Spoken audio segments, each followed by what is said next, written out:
So hello mga amiga, for today's video, for today's vlog is i-share ko po sa inyo paano po magtanggal ng violation o makita yung violation natin sa ating mga FB or Facebook mga amiga. So ayan, this tutorial mga amiga is papakita ko sa inyo paano po makita o tanggalin yung violation o mag-apila ng violation. So dahil po kasi nangyari po to sa akin, so kinulikot ko po yung aking FB at ito po yung aking mga nakita. So ayan, meron po lang mga nakatago sa ating mga sulok-sulukan ng ating mga FB kung bakit tayo hindi ma-monetize kasi nag-apila po, ano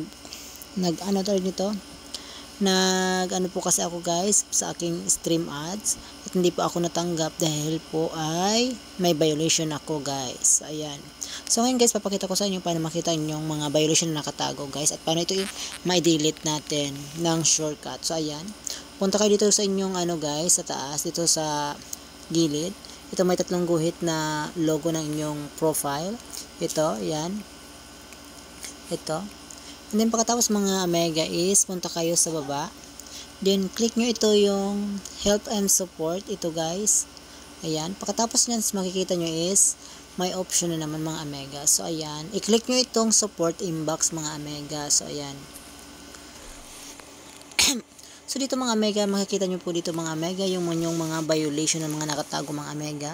So click nyo yung your alert. Actually mga amiga, meron po yan dyan mga number dati, napakadami. So dinilit ko na. So bago ko maubos lahat, so isi-share ko po sa inyo at ipapakita ko po sa inyo. So ayan, click nyo lang po yung itong your alert. So ayan, makita mga amiga, yan po yung ibang mga natira na hindi ko pa na-delete. At yung iba kasi inapila ko dyan mga amiga. So, ito, ganito lang guys. Ito yung mga nakikita nyo, ito yung mga problema natin kung bakit tayo hindi ma-monetize.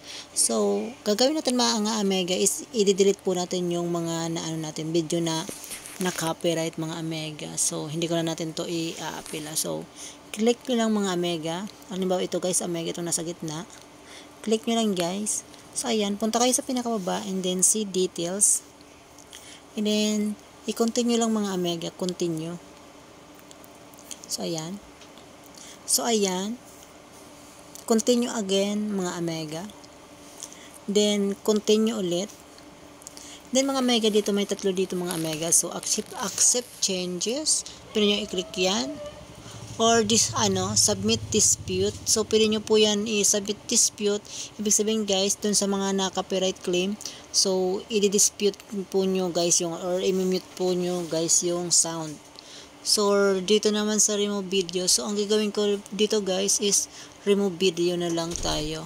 So ayan, i-delete lang natin guys. So ayan guys, delete video. So i-delete natin mga mega para wala na tayong issue. So ayan. So ayan mga your video was removed. The issue had been resolved and further action is needed. So ayan guys. So ganoon lang mga amiga, paano po mag-alis o magtanggal at makita yung mga violation natin sa FB natin, sa ating mga Facebook. So ayan, hope nakatulong po sa inyo. Thank you and bye-bye. Good luck. Also, don't forget to like and subscribe to my YouTube channel. Bye-bye. So ayan.